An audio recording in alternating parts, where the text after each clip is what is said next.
Iran और America के बीच भारी तनाव चल रहा है, जिसके कारण दोनों देशों के रिश्ते और ज्यादा खराब हो गए हैं। अमेरिका का रवैया देखकर तो ऐसा लग रहा है जैसे वो ईरान के खिलाफ जंग का बिगुल बस बजाने ही वाला है।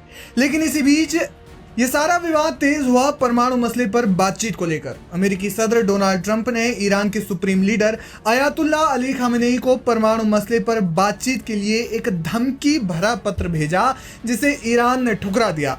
लेकिन इसी बीच एक बड़ी खबर सामने आई है। खबर ये कि ईरान परमाणु हथियारों पर अपना फतवा बदल सकता है। जी हाँ, दरअसल साल 2003 में ईरान के supreme leader Ayatollah Ali Khamenei ने परमाणु हथियारों पर एक फतवा जारी किया, जिसमें उन्होंने इस्लाम में परमाणु हथियारों को हराम बताया था। 20 मार्च 2003 को सुप्रीम लीडर खामेनेई ने एक बयान में कहा था, हमें परमाणु बम नहीं चाहिए, हम रासायनिक हथियार रखने के भी खिलाफ हैं, ये बातें हमारे सिद्धांतों से मेल नहीं खाती।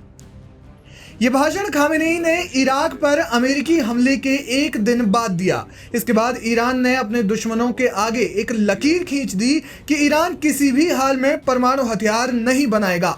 हालांकि ईरान के विरोधी कहते हैं कि ये फतवा मुस्तकिल यानी स्थायी नहीं है।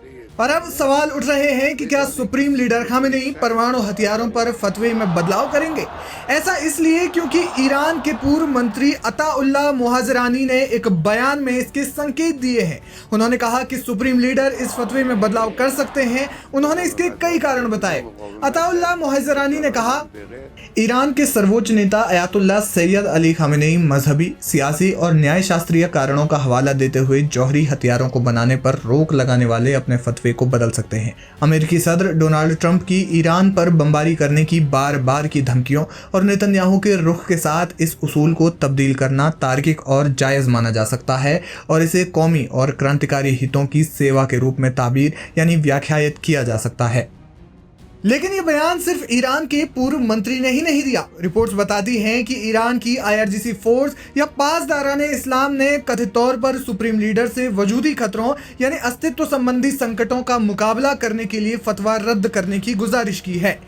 रिपोर्ट्स ये भी बताती हैं कि इसी साल फरवरी में टेलीग्राफ ने ईरान के वरिष्ठ कमांडरों के हाल के महीनों में जौहरी हथियारों पर यूटर्न की रिपोर्ट दी, यानी ईरान जौहरी हथियार जल्द ही बना सकता है। ऊपर से अमेरिकी राष्ट्रपति डोनाल्ड ट्रंप ने ईरान पर बमबारी की नई धमकी दे डाली, जिसके बाद से मुल्क में रक्षा क्षेत्रों से जुड़े अधिकारियों और मंत्रियों को लगता है कि ईरान को अब परमाणु हथियार बना लेने चाहिए, यानी मुल्क में जौहरी हथियारों की मांग तेज हो गई है। हालांकि कई रिपोर्ट्स ये दावा करती हैं कि ईरान परमाणु हथियार बनाने की तैयारी सालों पहले से ही कर रहा है, लेकिन समय समय पर इसमें रुकावट आ जाती है।